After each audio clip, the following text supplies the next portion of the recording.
जो भूलटी है सत्यपाठ आम बाहर करूँ जो सेंट्रल पीएसयू जो देती ब्रिज एंड रूफ कॉर्पोरेशन है वापकोस है एनसीडीसी ये जो जिते गुड़िक रही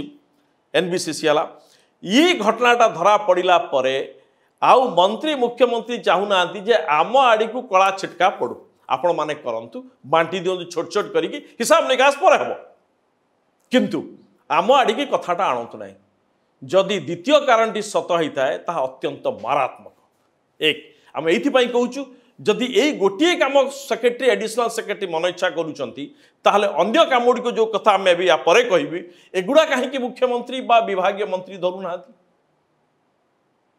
से एडिशनल सेक्रेटरी ऊपर अनेक प्रश्न आसूची जे बाबू से एडिशनल सेक्रेटरी किए ये लगातार कुआड़े रही आसचंती सेक्रेटरी बदलुचंती ये रही एंकर दबदबा पाई अनेक किछि कारण रही एंको पाई एई भली निष्पत्ति होइछि बोली सुना जाउछि।